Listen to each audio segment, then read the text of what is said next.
La vie de Jésus, je vous invite à tourner dans Marc 5. Vous pouvez trouver le verset 21. Quand j'habitais à Québec, on est revenu l'année dernière, moi et ma femme, quand j'habitais à Québec, on m'avait invité à aller au Festival d'été de Québec. Et c'est toute une expérience. Il faut s'organiser en conséquence. Fait que c'est ce qu'on a fait, moi et quelques autres garçons de l'église là-bas. On s'est organisé, on s'est donné rendez-vous, on est arrivé de bonne heure en après-midi. On s'est présenté aux portes pour que quand les portes ouvrent, on court sur les plaines d'Abraham pour être le plus proche possible de la scène, pour avoir une bonne vue du spectacle, pour avoir l'expérience complète et pour, qui sait, peut-être avoir une chance de voir l'artiste qui nous croise du regard ou le toucher, peut-être même. On était à côté de la barrière, je me souviens. On était épaule à épaule, cordés comme des sardines. Puis là, des fois, les artistes font exprès. Là, ils font faire envoyer la foule à gauche, la foule à droite, puis là, tu n'as aucun contrôle. Tu te promènes. Et puis, je me souviens, l'artiste est passé il y a comme une rangée entre deux sections de la foule, puis il était passé à la course, puis là, tout le monde tendait le bras pour essayer de toucher l'artiste. Puis il y a comme un sentiment spécial qu'on essaye de... On le sait que ça n'arrivera pas, mais ça serait hâte si l'artiste me voyait, ça serait hâte si j'arrivais à le toucher, si j'aurais comme un échange avec lui, lui comme le centre d'attention, mais... C'est-tu la même chose avec Dieu? Est-ce que Dieu est noyé par la foule, noyé par l'attention de tout le monde? Est-ce qu'il y a une chance que Dieu soit attentif à moi? Est-ce qu'il est accessible ou est-ce qu'il est distant? Est-ce qu'il me voit? Puis dans le texte d'aujourd'hui, Jésus revient d'une excursion et puis la foule l'attend. On va lire. Jésus, dans la barque, rend gagnant à l'autre rive, où une grande foule s'assembla près de lui. Il était au bord de la mer. Alors vint un des chefs de la synagogue, nommé Jaïrus, qui, l'ayant aperçu, se jeta à ses pieds et lui adressa cet instant de prière. « Ma petite fille est à l'extrémité. Viens, impose-lui les mains afin qu'elle soit sauvée et qu'elle vive. » Jésus s'en alla avec lui, et une grande foule le suivait et le pressait.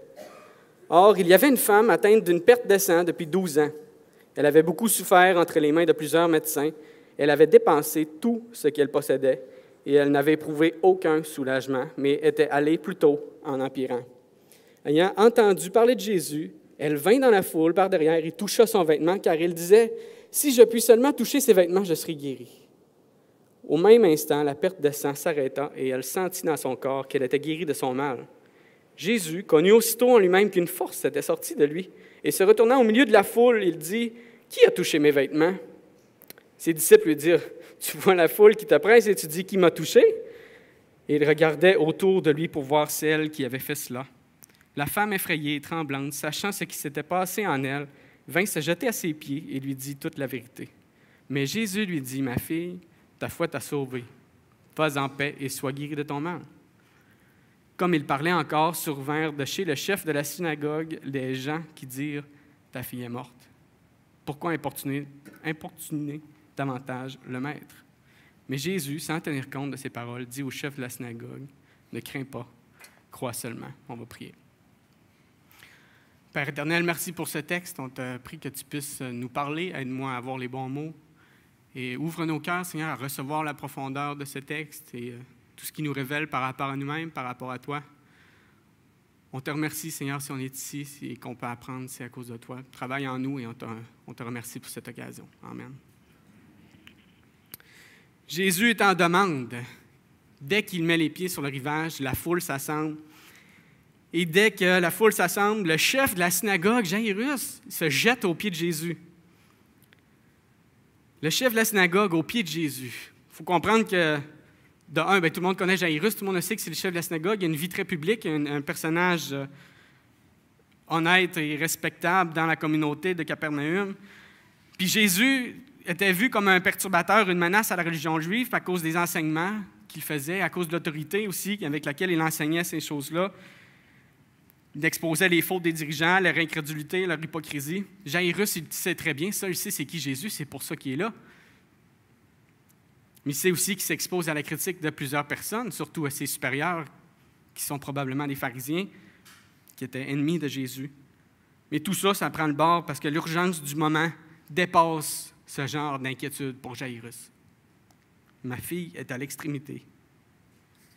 Viens, impose-lui les mains, et elle sera sauvée, et afin qu'elle vive. Il a quitté le chevet de sa fille mourante pour aller implorer à Jésus, à genoux, publiquement. Jairus a passé en action parce qu'il croit que Jésus est différent. Il croit que Jésus peut sauver sa fille. Jésus s'en allait avec lui et une grande foule le suivait et le pressait. C'est parti, la foule se déplace, puis c'est là que, épaule à épaule, les gens traversent les petites rues de Capernaum, peut-être des centaines de personnes. Puis honnêtement, le contraire aurait été controversé. Si Jésus avait refusé à un homme comme Jairus d'apporter de l'aide pour sa fille mourante, personne dans la foule aurait pu avoir espoir d'être capable de mobiliser l'attention de Jésus, comme Jairus l'a fait. Or, il y avait une femme atteinte d'une perte de sang depuis 12 ans. Elle avait beaucoup souffert entre les mains de plusieurs médecins. Elle avait dépensé tout ce qu'elle possédait et elle n'avait éprouvé aucun soulagement, mais était allée plutôt en empirant. Le texte nous raconte l'histoire d'une femme et le texte est en train de nous dire que cette femme était impure cérémonialement. Dans l'Ancien Testament, il y a un passage que tout le monde devait connaître à ce moment-là. Lévitique 15 nous raconte que la femme qui aura un flux de sang pendant plusieurs jours hors de ses époques régulières ou dont le flux durera plus qu'à l'ordinaire sera impure de tout le temps de son flux, comme au temps de son indisposition menstruelle. L'impureté rituelle l'empêche d'être dans le temple, l'empêche de rendre un culte à Dieu avant d'être guéri puis avant d'avoir fait des sacrifices de purification qui sont aussi prescrits dans la loi. En passant, ce n'est pas parce que c'est une femme, là, il y a des dizaines et des dizaines de prescriptions dans Lévitique qui nous disqualifient, qui nous rendent impurs.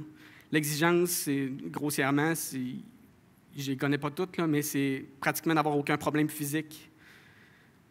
N'oubliez pas aussi que le sang, c'est quelque chose quand même qui transmet des maladies, qui peut effectivement être physiquement impur. Dans mon travail, c'est ce que je fais. Quand les gens ont des expositions à des liquides biologiques, bien, il y a un protocole pour ça. On fait la vaccination, on fait des prises de sang, puis on fait un suivi serré pour être sûr que rien n'est transmis.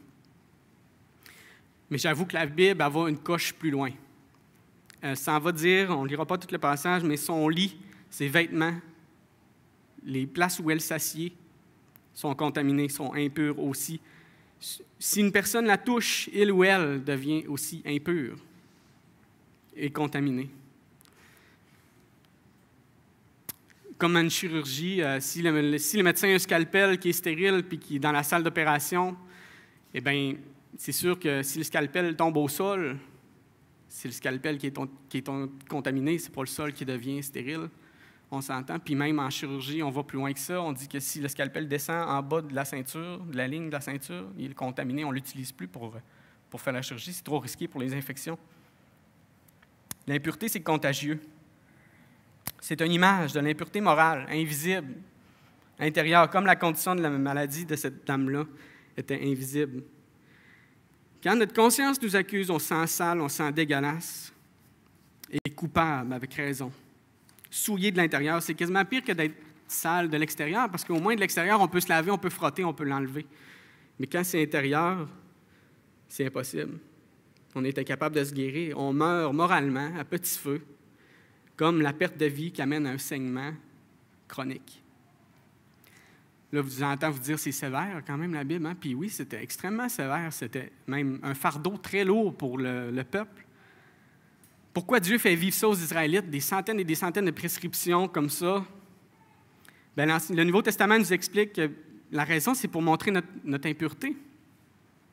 C'est une leçon d'objet, en quelque sorte. Ça met en lumière ce qui nous éloigne de Dieu. Une personne normale qui vit une vie, mettons, régulière dans le temps, devait passer la majorité de sa vie en état d'impureté rituelle, impureté cérémonielle, pas en ordre pour aller devant Dieu et rendre un culte. Incapable de s'approcher de Dieu sans se condamner à mort. Et on devait se laver, faire des sacrifices pour se purifier au préalable, pour y avoir accès. Il n'en faut pas beaucoup pour être loin de Dieu. C'est parce qu'il est parfait. En fait, ce n'est pas lui qui est loin de nous, mais c'est nous qui sommes loin de lui. Comme à la femme de perte de sang, on est loin d'être propre moralement, vous et moi. Si ça disqualifie la femme à la perte de sang, je pense que c'est en accord aussi avec ce que la Bible dit, on est tous disqualifiés pour être devant Dieu et rendre un culte acceptable. L'Ancien Testament nous montre que Dieu est saint. La sainteté de Dieu, c'est sacré, c'est intouchable. Il n'y a pas de compromis avec ça. Si c'est la loi, Dieu n'est pas capable de faire un compromis pour ça. Est-ce que vous imaginez un Dieu qui est plutôt lousse ou qui fait un compromis ou deux sur sa pureté, une exception, bien, ça ne le rend pas cohérent avec lui. C'est une bonne chose que Dieu soit rigide là-dessus. De toute façon, il n'en est pas capable. Par grâce, aujourd'hui, on peut se réjouir parce que la Bible nous dit qu'en accomplissant parfaitement la loi, Jésus l'a abolie. Bref, si on revient à notre dame dans le passage, elle était impure, elle est ruinée. Elle a beaucoup souffert entre les mains de plusieurs médecins. Elle a tout dépensé pour tenter de se purifier. Ça fait des années qu'elle court et recherche des solutions pour guérir. Imaginez le temps, l'énergie, l'argent dépensé, les hauts et les bas avec constamment tiraillée entre l'espoir de guérir et le désespoir de son sort. Elle est condamnée à vivre à l'écart de la société parce qu'elle est impure. Si elle touche quelqu'un, elle le rend impur, elle contamine les autres. Le texte nous dit, pendant sa quête, elle avait dépensé tout ce qu'elle possédait et n'avait éprouvé aucun soulagement, mais est allée plutôt en empirant. Peut-être même que les médecins charlatans qui passaient dans le Capernaum de temps en temps lui vendaient des solutions miracles et puis faisaient de l'argent sur son dos.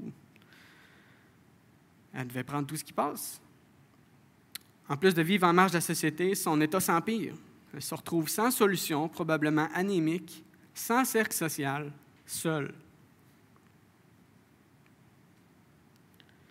Si vous vous sentez en partie ou en totalité, comme cette dame ce matin,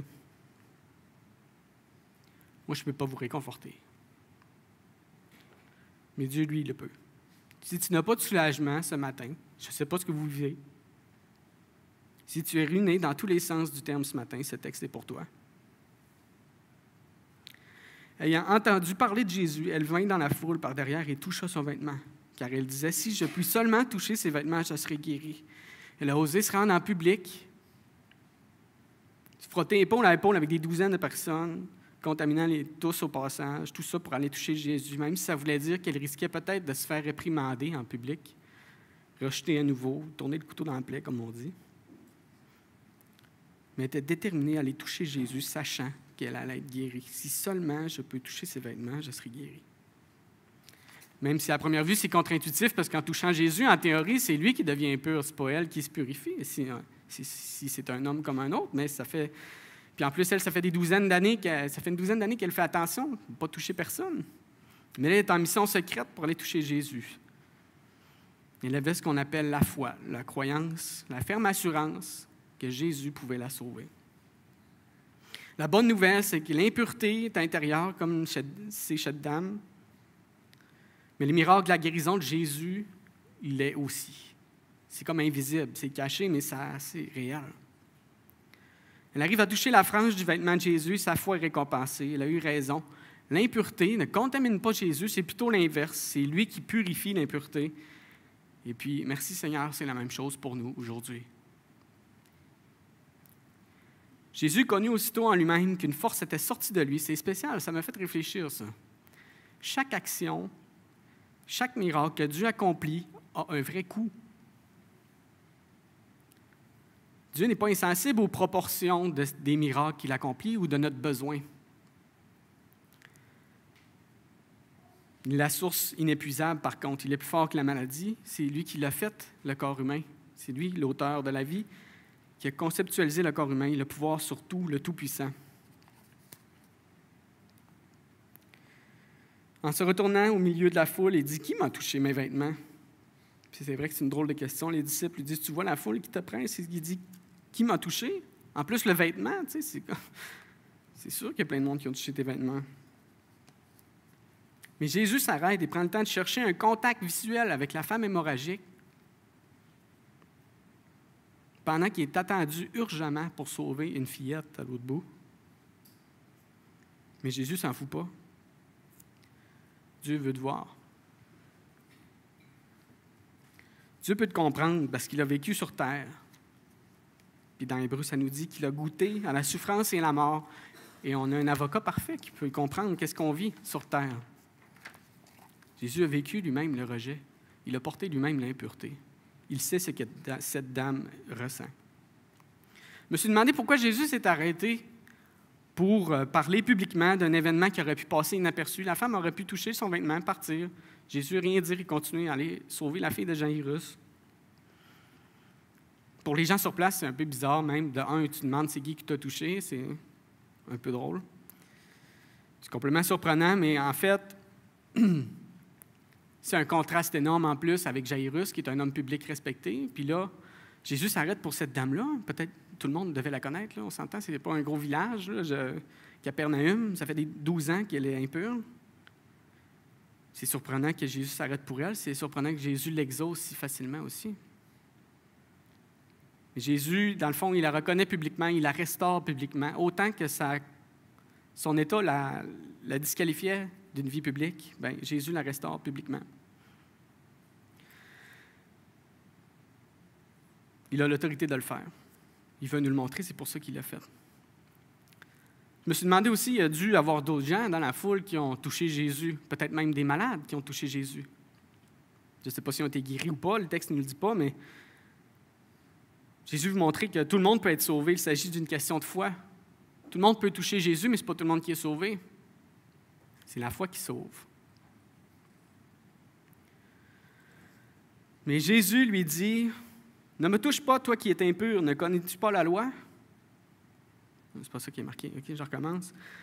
Jésus lui dit, « Ah, tu as assez souffert, ta souffrance t'a sauvé. » Non, c'est pas écrit ça non plus. « Ma fille, tu as fait plus de bien que de mal dans ta vie, tu es sauvée, je t'exauce. » Non plus, OK. Jésus lui dit, « Ma fille, ta foi t'a sauvée, va en paix, sois guérie de ton mal. » C'est une phrase que Jésus a dite à l'aveugle Bartimée, à la femme pécheresse qui a mis un parfum sur ses pieds dans Luc 7. Le lépreux samaritain, un des 10 qui est revenu pour le remercier. Et pour la femme hémorragique, les termes utilisés ici sont vraiment sauvés. Ça insinue qu'elle est sauvée aussi spirituellement, physiquement et spirituellement, tout d'un coup. Imaginez sa vie sans changer. Le plus grand fardeau de sa vie élevé et le plus grand fardeau spirituel qu'on vivra jamais sur terre aussi élevé. Comme il parlait encore, survinrent de chez le chef de la synagogue des gens qui dirent « Ta fille est morte. Pourquoi tu déranges Jésus? » Jésus, dans la tête de Jaïrus, Jésus a manqué sa fenêtre, on est trop tard. La petite est morte, il est trop tard. Pour Jaïrus, l'inquiétude s'installe, tout semble noir et terminé. C'est foutu. Peut-être même à cause de cette dame qui a retardé Jésus sur le chemin. Ça a peut-être coûté la vie de sa fille. Il a même perdu l'opportunité de vivre les derniers instants avec sa fille à côté. Les gens autour de lui lui demandent d'arrêter de déranger Jésus, puis du même coup d'arrêter de croire.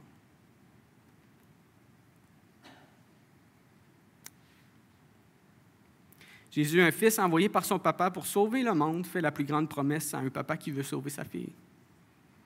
Jésus dit, ne crains pas, crois seulement. Un appel à la foi, mais c'est aussi une promesse. Ce que la femme à la perte de sang vient de vivre, Jaïrus aussi peut le vivre. Il a juste à laisser effacer sa crainte par la foi en Jésus. Et il sera exaucé. C'est plus facile qu'à faire, mais c'est un appel à la foi. Une image, un écho, si on veut, à notre besoin de la foi aujourd'hui.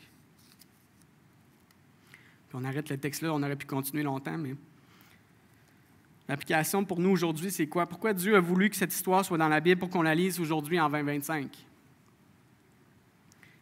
Bien, premièrement, l'intrigue des évangiles, c'est de révéler un peu l'identité de Jésus, c'est sûr. C'est une question qu'on se pose encore aujourd'hui quand on ne connaît pas Jésus. C'est qui, lui?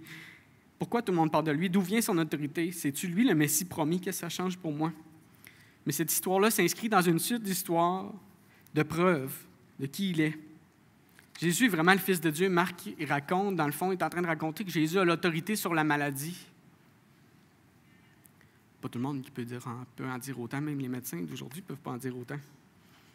En fait, Jésus n'a pas juste guéri la femme hémorragique, il a guéri des dizaines et des dizaines de personnes, peut-être même des centaines de personnes pendant son ministère sur la terre. Il a autorité sur le péché. Marc nous dit que la femme est sauvée. Puis dans les autres passages aussi, c'est très clair. Jésus a l'autorité sur le péché. Le passage avant Marc 5 qu'on vient de lire, il arrive de la barque, mais en allant, il a sauvé ses disciples d'un naufrage certain dans la tempête. Il a calmé la tempête. Il est plus fort que la nature. Et puis de l'autre côté, il avait montré son autorité sur les démons. Il avait libéré un homme possédé de centaines et des centaines de démons. Jésus a l'autorité sur les démons et les forces spirituelles. Il a l'autorité sur la mort. Le texte continue, puis probablement vous connaissez la fin de l'histoire. Je vous invite à la lire cette semaine si vous ne la connaissez pas. Mais Jésus, je vous vends le punch, il ressuscite la fille de Jairus. Et ultimement, les évangiles nous racontent comment Jésus a battu la mort aussi à la croix. Il est ressuscité lui-même.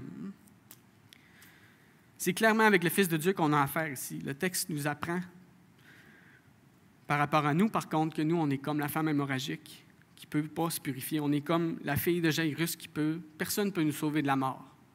C'est la conséquence du péché. La Bible nous dit tous sont péchés, sont privés de la gloire de Dieu. J'ai besoin de Jésus, tu as besoin de Jésus. C'est lui le sauveur, c'est lui qui peut rendre pur. Seulement lui.